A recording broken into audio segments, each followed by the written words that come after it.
खबरें तफसील से। यौम आइन पर मुल्क में आज आइन के मेमारों को याद किया जा रहा है, उनकी काविशों को और खिदमात का एतराफ किया जा रहा है। पार्लियामेंट के सेंट्रल हॉल में खुसूसी तकरीब से खिताब में सदर जमहूरिया रामनाथ कोविंद ने कहा कि मुल्क की तरक्की का सफर आइन की कुव्वत पर जारी है। 72 साल कबल आइन साजों ने आज ही के दिन मुल्क के रोशन मुस्तकबिल के लिए दस्तूर को अपनाया था। उन्होंने मजीद कहा कि दस्तूर ने खवातीन को न सिर्फ वोट देने का हक दिया है, बल्कि वो रुकने पार्लियामान भी बन सकती हैं। दस्तूर साजी में भी खवातीन का ताउन मिसाली है। सदर जमहूरिया ने पार्लियामेंट को जमहूरियत का मंदिर बताया और अरकान से ऐवान में इबादत गाहों का तर्ज अमल इख्तियार करने की ख्वाहिश की।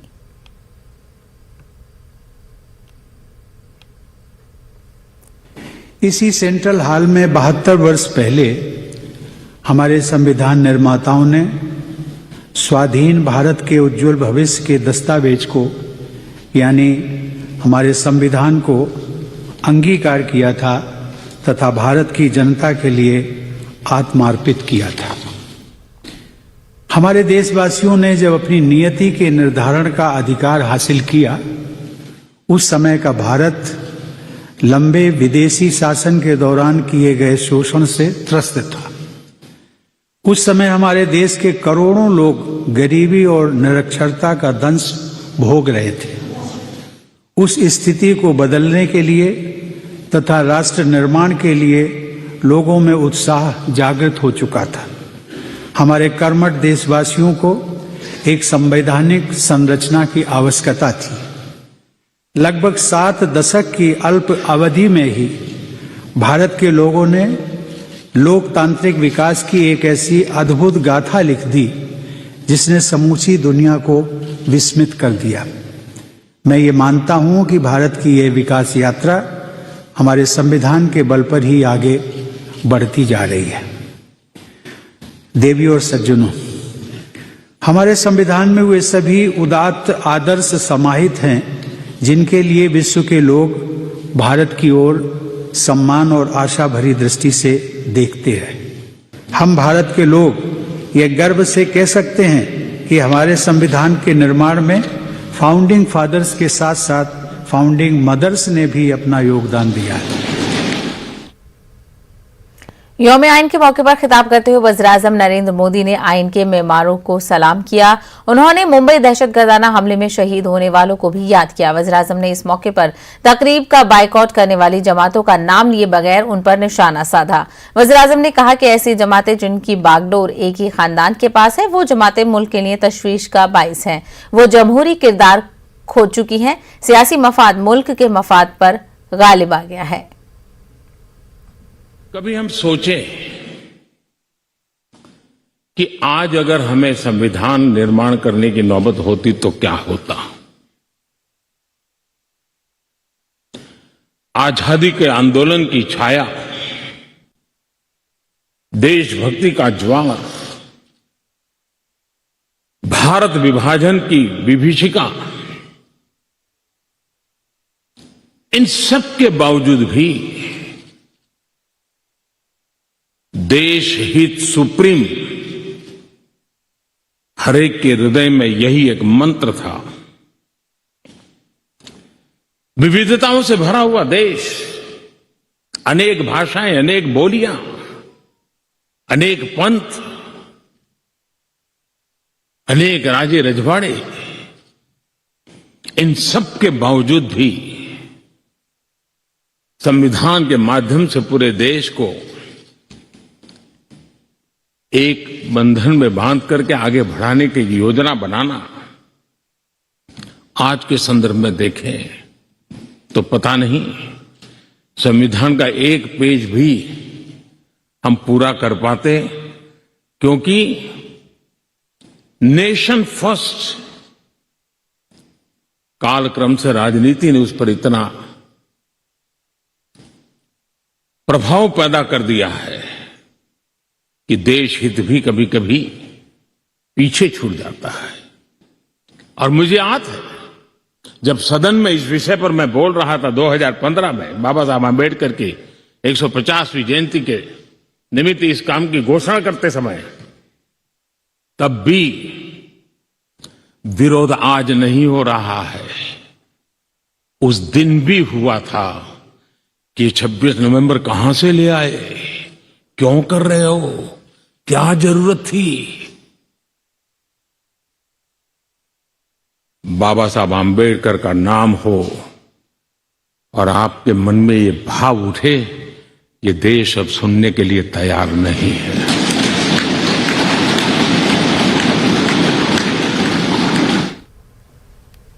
उधर कांग्रेस ने खुसूसी तकरीब में शिरकत न करने की वजह का जिक्र किया। पार्टी लीडर आनंद शर्मा ने कहा कि बीजेपी हुकूमत लगातार आईनी इदारों को नुकसान पहुंचा रही है, अपोजिशन जमातों के हुकूक पामाल किए जा रहे हैं। 20 नवंबर को भारत संविधान दिवस को मना रहा है। कांग्रेस पार्टी ने और हमारे सहयोगी दलों ने, अन्य मुख्य विपक्षी दलों ने इसमें शमूलियत नहीं की है, इसमें शामिल नहीं हुए हैं।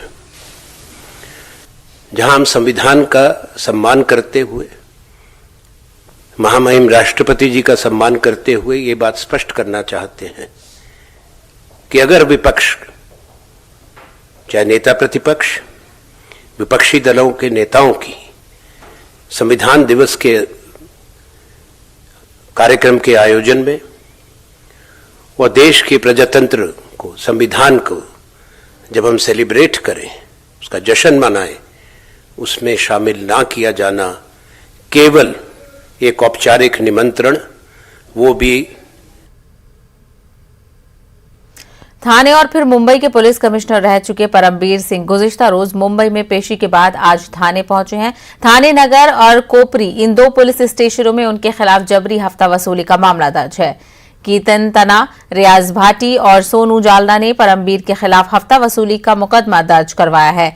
बताया जाता है कि थाने पुलिस जोन 1 के डीसीपी अविनाश आंबूरे परमबीर सिंह से पूछताछ करेंगे।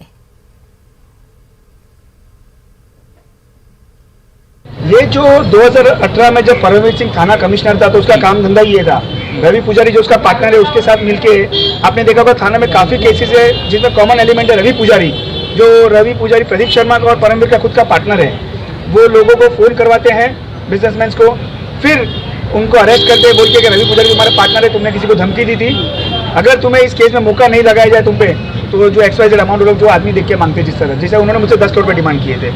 आपसे डायरेक्टली मांगे थे क्या? आपका कभी सीधा संपर्क हुआ था? बिल्कुल मैडम, एकदम डायरेक्टली पर्सनली मांगे थे पैसे मुझसे अपने कैबिन में, जिसकी डिटेल्स मैंने सारी स्टेट CID को और इन्वेस्टिगेशन एजेंसी को दी हुई है।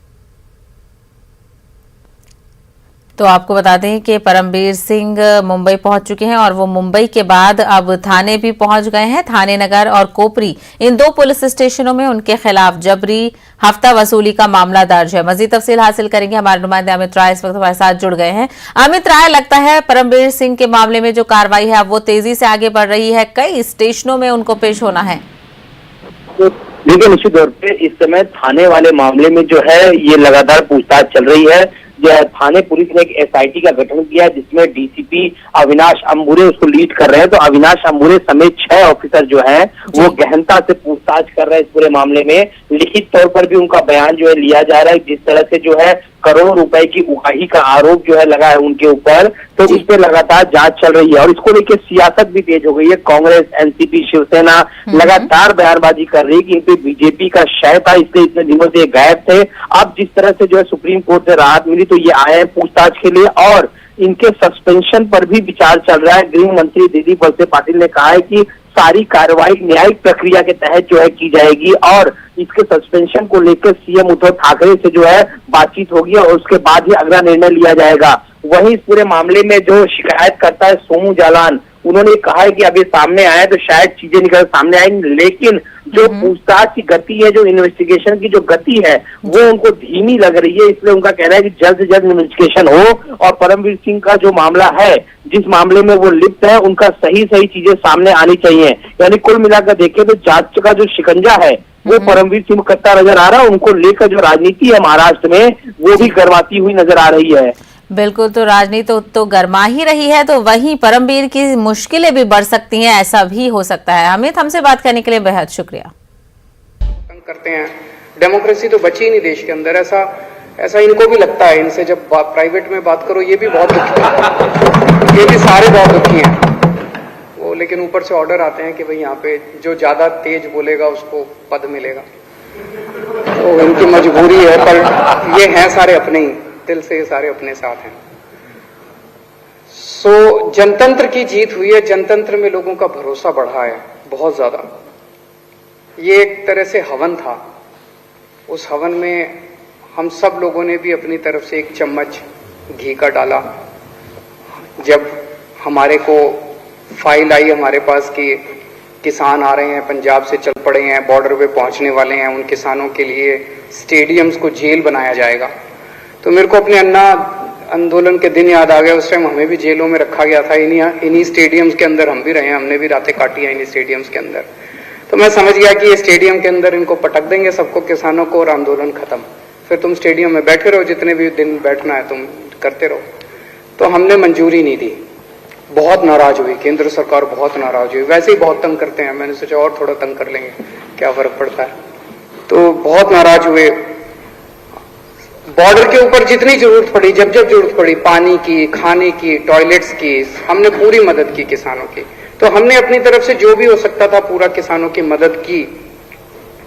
एक चीज मैं देख रहा हूं, मतलब बेशर्मी की भी हद होती है। जब ये 3 काले कानून लाए गए तो भाजपा वालों ने चारों तरफ वाह क्या मास्टर स्ट्रोक है, और जब ये तीनों कानून तो दिल्ली असेंबली का खुसूसी इजलास शुरू हो गया। आपने देखा वजीर आला अरविंद केजरीवाल खिताब कर रहे थे, तो अपने खिताब में किसानों की बात की वजीर आला ने, तो वहीं बीजेपी हुकूमत को तनकीद का निशाना बनाया। आगे बढ़ेंगे, बात करेंगे मध्य प्रदेश की। मध्य प्रदेश में पंचायत इंतखाबात से कबल बीजेपी और कांग्रेस के दरमियान पंचायतों की हल्काबंदी को लेकर सियासी घमासान शुरू हो गया है। शिवराज सिंह हुकूमत ने कमलनाथ हुकूमत के जरिए पंचायतों को लेकर कराई गई हल्काबंदी को खत्म करके जहां 2014 में की गई पंचायतों की हल्काबंदी की बुनियाद पर पंचायती इंतखाबात को कराने का फैसला किया है। वहीं कांग्रेस ने हुकूमत के इकदाम को गैर कानूनी करार देते हुए बीजेपी को पंचायती इंतखाबात से फरार हासिल करने की राह से ताबीर किया है। कांग्रेस ने हुकूमत के खिलाफ पंचायतों की हल्काबंदी को लेकर अब अदालत से रुजू करने का फैसला किया है। मजीद बातचीत करेंगे, हमारे नुमाइंदे मेहताब आलम इस वक्त हमारे साथ जुड़ गए हैं। मेहताब आलम, अब ये नया घमासान दोनों पार्टी के बीच शुरू हो गया है, वहीं कांग्रेस अब इस मामले को लेकर अदालत से रुजू होने वाली है। सहबस की वजह यह है कि कांग्रेस के जरिए जो है 2019 में जो इसको मामले को लेकर जो हल्बंदी की गई थी, वहां पर भारतीय जनता पार्टी के इल्जाम है कि तकरीबन 1200 ऐसी जो पंचायतें हैं जहां पर गड़बड़ी की गई है, और वहां पर रिजर्वेशन को लेकर जो पंचायतों में जो रिजर्वेशन होता है उन सब चीजों को लेकर जो है सही तरीके से काम नहीं किया गया। यही उस मामले को जो है भारतीय जनता पार्टी की हुकूमत ने खारिज करके 2014 में जो हल्काबंदी की गई थी उसकी बुनियाद पर इंतखाबात कराने का फैसला किया, और कांग्रेस इस मामले पर जो अपने सख्त रद्द-ए-अमल का इजहार करते हुए जहां पर फरार की बात कर रही है, वही इस मामले को लेकर वो सुप्रीम कोर्ट से रुजू करने की बात कर रही है। उसका कहना है कि हुकूमत जो है इस तरह से न सिर्फ इंतखाबात को मुतासिर करना चाहती है, बल्कि जो हल्काबंदी की गई थी पंचायत एक्ट के मुताबिक उसको भी खिलाफ वर्जी कर रही है। बिल्कुल, तो अब इसमें देखना होगा कि अदालत का रुख के बाद क्या कुछ फैसला इस मामले को लेकर सामने आता है। मेहताब, हमसे बात करने के लिए बेहद शुक्रिया। और आइए अब नजर डालते हैं क्रिप्टो की समझ पर।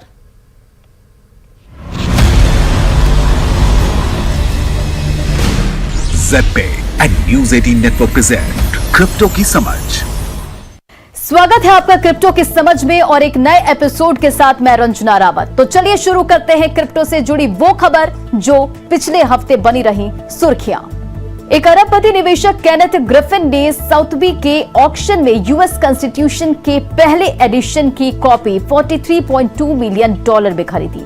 ऑक्शन हाउस और ग्रिफिन के एक प्रवक्ता ने शुक्रवार को कहा कि अरबपति निवेशक केनेथ ग्रिफिन ने गुरुवार को साउथबी में अमेरिकी संविधान के पहले एडिशन की कॉपी खरीदने के लिए एक ऑनलाइन क्रिप्टो करेंसी ग्रुप को पीछे छोड़ते हुए $43.2 मिलियन की बोली लगाई। ग्रिफिन ने 17,000 से अधिक लोगों के एक बैंड को पीछे छोड़ दिया, जिन्होंने इस हफ्ते की शुरुआत में सोशल मीडिया के माध्यम से $40 मिलियन से ज्यादा का क्राउड फंडिंग किया था। ग्रिफिन, जिसने 43 बिलियन अमेरिकी डॉलर की इन्वेस्टमेंट फर्म सिटाडेल की स्थापना की, वो एक प्रोमिनेंट आर्ट कलेक्टर है और अरकानसास के बेंटोविले में crystal bridges museum of American art अमेरिकी संविधान के पहले एडिशन की कॉपी को प्रदर्शन के लिए रखने वाले हैं। ग्रिफिन ने एक बयान में कहा कि अमेरिकी संविधान एक पवित्र दस्तावेज है और इसलिए मैं चाहता हूं कि हमारे संविधान की ये कॉपी सभी अमेरिकन और विजिटर्स के देखने के लिए हमारे म्यूजियम और दूसरे सार्वजनिक स्थलों पर उपलब्ध रहे। ऐसा लग रहा है कि शायद सतोशी नाकामोटो के बिटकॉइन का विशाल खजाना हमेशा के लिए खो गया। दरअसल इरा क्लेमन वर्सेस क्रेग राइट ट्रायल में जूरी मेंबर्स ने इस हफ्ते एविडेंस में सुना कि सतोशी नाकामोटो के 1.1 मिलियन बीटीसी, जिनकी कीमत 64 अरब डॉलर है, वो कभी रिकवर नहीं किए जा सकेंगे। एविडेंस में बिटकॉइन के शुरुआती दिनों के 5 हार्ड ड्राइव और 9 थंब ड्राइव शामिल हैं, जिन्हें इस तरह एनक्रिप्ट किया गया था जिससे उनके डेटा तक पहुंचना लगभग असंभव हो गया है। बिटकॉइन की मैक्सिमम सप्लाई 21 मिलियन है, वहीं परमानेंटली इरिकवरेबल बीटीसी की कुल संख्या का अनुमान कुछ 100,000 से लेकर 3.7 मिलियन तक है। राइट का दावा है कि वो ही बिटकॉइन का पिस्यूडोनिमस इन्वेंटर नाकामोटो है, हालांकि राइट बार बार ये साबित करने में विफल रहे। वहीं इरा क्लेमन का दावा है कि उसका मृत भाई डेव क्लेमन एक समय राइट का बिजनेस पार्टनर था। इरा का आरोप है कि राइट ने डेव के बीटीसी को हड़पने की योजना बनाई थी, जिसकी मौजूदा कीमत 10 अरबों डॉलर है। नाकामोटो होने के अपने दावे को साबित करने में कई बार असफल होने के बाद भी राइट हार मानने को तैयार नहीं। राइट ने बिटकॉइन के व्हाइट पेपर पर कॉपीराइट का दावा किया है। हालांकि crypto currency open patent alliance यानी कि COPA के रूप में जाना जाने वाला एक संगठन राइट की रणनीति के खिलाफ अपनी कानूनी लड़ाई जारी रखे हुए हैं। बिनेंस एक्सचेंज के CEO ने क्रिप्टो ग्रोथ में रुकावट डालने वाली सबसे बड़ी समस्या का खुलासा किया है। Top crypto currency firm Binance exchange के CEO चैंगपेंग जाओ ने कहा कि क्रिप्टो मार्केट में बहुत ग्रोथ के बावजूद इंडस्ट्री अभी भी कुछ सेटबैक की वजह से उस तरह से आगे नहीं बढ़ पा रही है। एसोसिएटेड प्रेस के साथ अपने हालिया हुए इंटरव्यू के दौरान बिनेंस एक्सचेंज के CEO ने कहा कि वॉलेटिलिटी एक समस्या है जिसकी वजह से लोग क्रिप्टो करेंसी से दूर हैं। साथ ही उन्होंने ये भी कहा कि कुछ निवेशक वॉलेटिलिटी एंजॉय करते हैं। उन्होंने कई समस्याओं की ओर इशारा किया जो क्रिप्टो करेंसी की ग्रोथ में रुकावट डाल रही है, जैसे कि अगर कोई व्यक्ति मर जाता है तो उसके एसेट का क्या होगा, क्या वो उसके बच्चों को मिलेगा, वो बच्चों को कैसे मिलेगा, क्या कोई तरीका है जिससे गारंटी दी जा सके कि किसी के मरने के बाद उसका एसेट उनके बच्चों को मिल जाएगा। हालांकि बिनेंस एक्सचेंज के CEO ने कहा कि जैसे जैसे इंडस्ट्री मैच्योर होगी इसमें मेजर इंप्रूवमेंट भी सामने आएंगे। और क्रिप्टो से जुड़ी खास खबरों में इतना ही। अगली बार क्रिप्टो करेंसी से जुड़ी कुछ और रोचक खबरें आपके लिए लेकर आऊंगी। तब तक के लिए नमस्कार।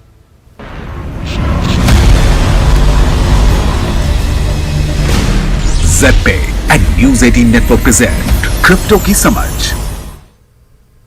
इसराइल दुनिया भर में अपनी ऐसी ज़राई तकनीकों के लिए जाना जाता है जिसे उसने दिहाइयों से पानी की किल्लत को दूर करने के लिए बनाया है। अब हमारे बुंदेलखंड के किसान फसल की पैदावार को बढ़ाने के लिए इसी तकनीक का सहारा ले रहे हैं। मिशन पानी की एक खास रिपोर्ट आप देखिए। मुझे दीजिए इजाजत। आदाब।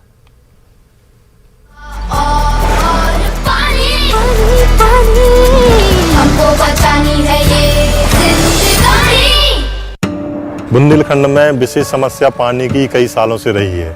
आए दिन भी समस्या बढ़ती जा रही है, जिसके कारण आए दिन के यहाँ के जो भी खेती से रिलेटेड हमारे किसान हैं वो खेती को मजबूरी में छोड़ते हुए कहीं ना कहीं बाहर पलायन करने के लिए मजबूर हो रहे हैं। पहले से आज की कंडीशन में ऐसा कि दिन प्रतिदिन हम लोगों की खेती की जो उपज होती है वो कम होती गई है।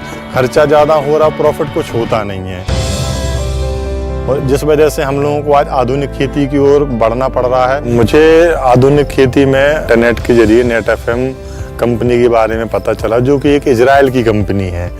और नेट FM कंपनी मुझे इसलिए अच्छी लगी क्योंकि नेट FM में जो ड्रिपर होता है ड्रिप में, तो जो पहला ड्रिपर है और लास्ट का ड्रिपर, इन दोनों के जो पानी का डिस्चार्ज है वो बराबर समानता रहता है। मेरे कहने का मतलब ये है कि 1 एकड़ पे अगर 8 से 10 हज़ार प्लांट आते हैं अपने, तो 10,000 के 10,000 पौधों के पास बराबर पानी जाता है और बराबर खाद जाता है। चना, गेहूं, मटर, सरसों की खेती करता था, उसमें मेरे लिए कोई ज़्यादा प्रॉफिट नहीं होने की वजह से श्री महेंद्र जो कृषि वैज्ञानिक हैं उनके द्वारा हमारे लिए जो है बताया गया कि आप जो है ये खेती छोड़ के सब्जी की खेती कर कीजिए। शिवाजी जी के द्वारा नेटाफेम ड्रिप लगाया गया तो हमने मिर्च है, टमाटर है, बैगन है और शिमला मिर्च है, इसकी जो है सब्जियां तैयार की। उसमें हमको बहुत ज़्यादा जो है प्रॉफिट हुई। उम्मीद भी है कि आगे चल के हमारी खेती अच्छी होगी, हम सफल किसान बनेंगे।